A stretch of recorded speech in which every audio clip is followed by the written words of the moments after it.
और अगले साल होने वाले विधानसभा चुनाव के लिए मध्य प्रदेश कांग्रेस ने तैयारियां शुरू कर दी हैं और इस बार भी पूर्व मुख्यमंत्री दिग्विजय सिंह चुनाव से पहले पूरे प्रदेश का दौरा करेंगे। वो विजय पथ यात्रा निकालेंगे, लेकिन दिग्विजय की इस यात्रा को लेकर प्रदेश में सियासत गर्म है।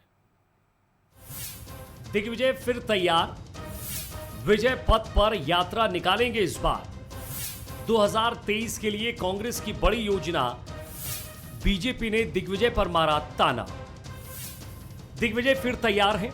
अगले साल होने वाले विधानसभा चुनाव में कांग्रेस की जीत के लिए दिग्विजय सिंह पूरे प्रदेश का दौरा करेंगे। वे इसके लिए विजय पथ यात्रा निकालेंगे, जिसकी विजयादशमी से शुरुआत होगी। 75 साल के दिग्विजय सिंह इससे पहले भी राजनीतिक और धार्मिक यात्राएं कर चुके हैं। 2018 के विधानसभा चुनाव से पहले उन्होंने संगत में पंगत के नाम से प्रदेश के ज्यादातर जिलों में कार्यकर्ता सम्मेलन किए थे। इसके अलावा उन्होंने अपनी पत्नी के साथ अमरकंटक से गुजरात तक नर्मदा परिक्रमा भी की थी। ये गैर राजनीतिक यात्रा थी, लेकिन दिग्विजय ने इसका भरपूर राजनीतिक लाभ भी उठाया था। यही वजह है कि 2023 के चुनाव से पहले वे विजय पथ यात्रा निकालने जा रहे हैं। माननीय दिग्विजय सिंह जी ने वर्ष 2018 के पहले जो नर्मदा यात्रा की थी 3300 किलोमीटर, उसका फ़ायदा हमें संगठन स्तर पर इलेक्शन में मिला था। और अब विजयादशमी से उनकी विजय पथ यात्रा हो रही है, और मैं से जोर देकर कहूँगा कि विजय पद नहीं है, वो विजय पथ है। तो वो पथ यात्रा भी हमारे पथ को मजबूत करेगी। मिशन 2023 के लिए दिग्विजय सिंह को कार्यकर्ताओं को सक्रिय करने और कांग्रेस के पक्ष में माहौल बनाने का जिम्मा सौंपा गया है। लेकिन इधर बीजेपी उनकी विजय पथ यात्रा को लेकर ताना मार रही है। बीजेपी का कहना है कि पहले कांग्रेस निकाय की जंग में दो हाथ कर ले, फिर विधानसभा की बात करेंगे। मुझे लगता है कि कांग्रेस ने स्थानीय निकाय के चुनाव में अपनी हार मान ली है, स्वीकार ली है। इसलिए अभी निकाय के चुनाव हो रहे हैं, बात होनी चाहिए आज की, बात हो रही है 2023 की। तो मुझे लगता है कि कांग्रेस ने पहला मोर्चा तो हार लिया है, हार स्वीकार कर ली है। वो कहते हैं कि हमने नगर निगम की ये तैयारी की है, तो ठीक है। अब इसके बाद चुनाव के परिणाम आ जाएंगे, इसके बाद विजयादशमी आने वाली है, इसके बाद आप कुछ भी करते हैं। ये तो जाहिर है कि दिग्विजय सिंह जब राजनीतिक यात्रा पर निकलेंगे तो फिर प्रदेश में जमकर सियासत होगी। लेकिन इतना तो साफ है कि दिग्विजय सिंह एक बार फिर 2018 वाली फॉर्म में दिखेंगे। इस विजय यात्रा के जरिए दिग्विजय पार्टी आला कमान को वो तमाम फीडबैक देंगे जो चुनाव में उतरने से पहले कांग्रेस के लिए फायदेमंद होंगे। हालांकि सवाल यह है कि क्या दिग्गी की यात्रा से कांग्रेस 2018 वाला इतिहास दोहरा पाएगी। Bureau report, Bansal news. इधर मध्य प्रदेश से राज्यसभा के लिए 3 सांसद चुने गए हैं, जिसमें बीजेपी के 2 और कांग्रेस के 1 सांसद इसमें शामिल हैं। लेकिन क्या आपको पता है कि इन राज्यसभा सांसदों में कौन सबसे अमीर है, किसके पास कितनी संपत्ति है? जरा ये रिपोर्ट देखिए। राज्यसभा के सांसदों के पास कितनी दौलत? सांसदों में सबसे अमीर कौन? मध्य प्रदेश के चेहरे अब राज्यसभा की सीढ़ियां चढ़ेंगे। इन्हें एमपी से सांसद चुन लिया गया है। विवेक तन्खा को कांग्रेस ने दूसरी बार मौका दिया है। जबलपुर से ताल्लुक रखने वाले कांग्रेस की ओर से विवेक तन्खा, वहीं बीजेपी से सुमित्रा वाल्मीकि और महू से कविता पाटीदार आती हैं। लेकिन क्या आप जानते हैं इन तीनों नवनिर्वाचित सांसदों की संपत्ति कितनी है? आइए पहले विवेक तन्खा की संपत्ति से ही शुरू करते हैं। जबलपुर के रहने वाले तन्खा के पास लगभग 46 करोड़ की चल संपत्ति है। 2.5 करोड़ की कार, मोटरसाइकिल के अलावा लगभग 44 करोड़ की अचल संपत्ति है। तन्खा की उम्र 65 साल है। इन्होंने दिल्ली यूनिवर्सिटी से LLB किया है। एमपी में दिग्विजय सरकार के वक्त तन्खा प्रदेश के सबसे कम उम्र के एडवोकेट जनरलों में से एक रहे। सुमित्रा वाल्मीकि के पास 2,85,000 रुपए की चल संपत्ति और 15 लाख रुपए की अचल संपत्ति है। उन पर 3,40,000 रुपए का कार लोन भी है। जबलपुर की ही रहने वाली सुमित्रा वाल्मीकि की उम्र 67 वर्ष है। मध्य प्रदेश के भुज विश्वविद्यालय से सुमित्रा ने आर्ट में स्नातक किया है। कविता पाटीदार के पास 3,46,000 रुपए की चल संपत्ति है। इंदौर में फ्लैट और महू में करीब 46,50,000 कीमत का एक मकान। तीनों में सबसे कम उम्र महू की कविता पाटीदार की है।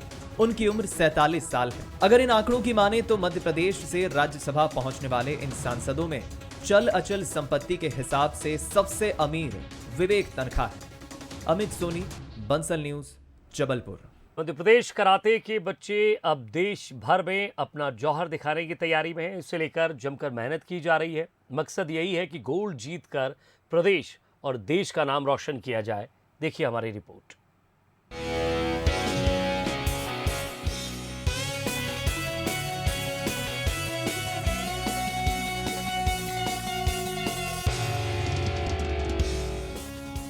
भोपाल भेल बैडमिंटन हॉल में स्टेट कराते प्रतियोगिता चल रही है। भाग लेने के लिए प्रदेश के करीब 700 बच्चे राजधानी भोपाल पहुंचे हैं।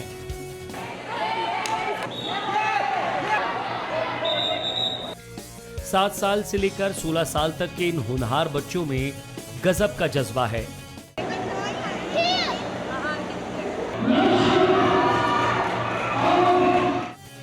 हॉल में कई जगह कई फाइट चल रही हैं, जिनमें बच्चियां भी पीछे नहीं हैं। जिसको मौका मिल रहा है वो अपनी किक जमा रहा है।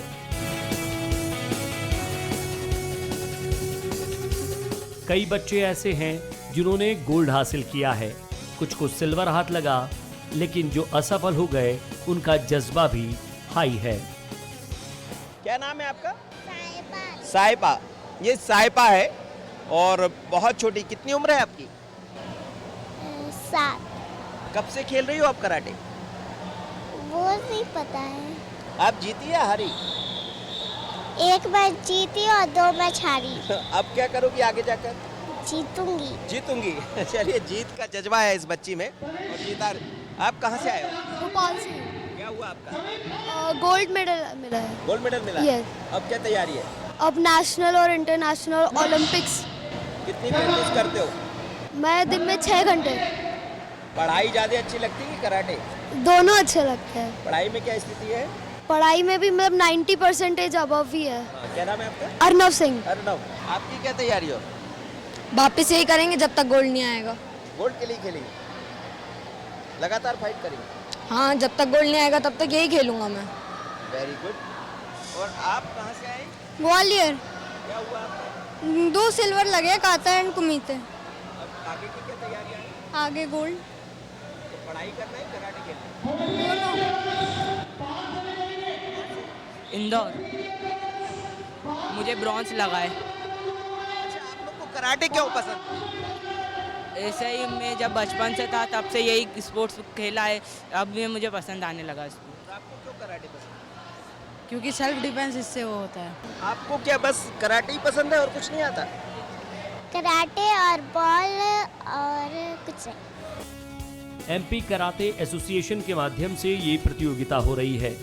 इस प्रतियोगिता का मतलब भी साफ है कि अच्छे बच्चे बाहर आए और दुनिया में भारत का नाम रोशन करें। यहाँ 2 दिवसीय कराटे प्रतियोगिता का आयोजन किया जा रहा है, जिसमें लगभग 42 जिले के 800 पार्टिसिपेंट भाग ले रहे हैं। ये 2 दिवसीय प्रतियोगिता है। इसमें जो भी विजेता होगा वो आगामी ऑल इंडिया कराटे प्रतियोगिता के लिए चयनित होगा। इसमें बिलो 7 ईयर के बालक बालिकाएं से स्टार्ट होता है, वैसे शामिल हो सकते हैं। और एबव में कोई एज नहीं है, 30, 35, 40 वाला भी खेल सकता है। एबव 18 ईयर्स, अंडर 21 सभी खेल सकते हैं। हाँ, यहाँ से आगामी ऑल इंडिया के लिए चयन होगा। और जब भी आगामी ऑल इंडिया प्रतियोगिता का स्थल अभी फाइनल नहीं हुआ है, जैसे ही फाइनल होगा उनको इन्फॉर्म किया जाएगा। जापान से शुरू हुए कराटे में अब भारत भी पीछे नहीं है और इस तरह की प्रतियोगिता बच्चों को आगे बढ़ाने का काम कर रही है। कि प्रतिभा कभी किसी का मोहताज नहीं होती है। अनूपपुर जैसी जगह से भी छोटे छोटे बच्चे पहुंचे हैं और तमाम बच्चों में उत्साह है इस बात को लेकर कि आगे जाकर देश का नाम करेंगे। कोई गोल्ड जीतना चाहता है, कोई उससे भी ऊपर जाना चाहता है, लेकिन बचपन से जो शुरुआत होती है वही आगे लेकर जाती है। और ये तमाम उम्र के बच्चे शायद इस तरफ इशारा कर रहे हैं। भरत बुंदेला के साथ मनोज सैनी, बंसल भोपाल। सुकमा की बात करते हैं। सड़क निर्माण से ग्रामीणों में खुशी दिखी है। बच्चे खुशी में गाना गाते नजर आए। नक्सलगढ़ की निर्माणाधीन सड़कें और उस पर नाचते बच्चे, इनके मन में, इनके दिल में कितनी खुशी होगी और ये खुशी अब वायरल भी हुई।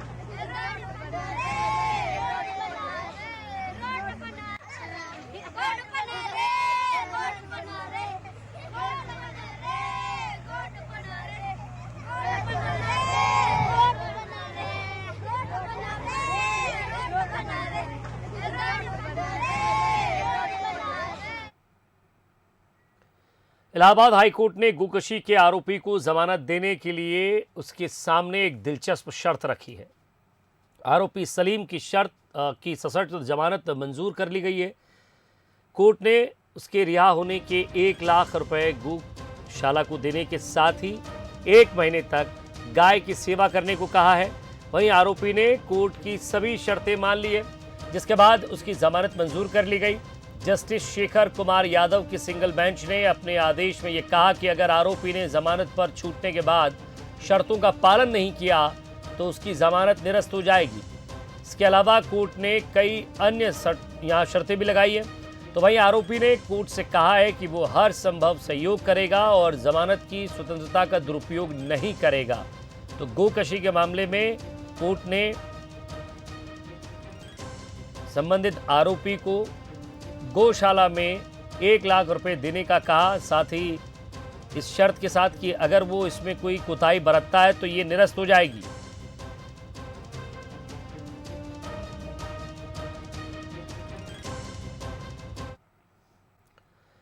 और बॉलीवुड में एक बार फिर से कोरोना ने दस्तक दे दी है। Actor Kartik Aaryan corona positive हो गए हैं। उन्होंने सोशल मीडिया पर जानकारी देते हुए बताया कि सब पॉजिटिव चल रहा था, कोविड से रहा नहीं गया। हाल ही में कार्तिक की फिल्म भूल भुलैया 2 रिलीज हुई है, जिसको लेकर वो आईफा अवार्ड में शिरकत करने वाले थे। एक्टर कार्तिक आर्यन के बाद अब आदित्य रॉय कपूर भी कोविड पॉजिटिव हो गए हैं।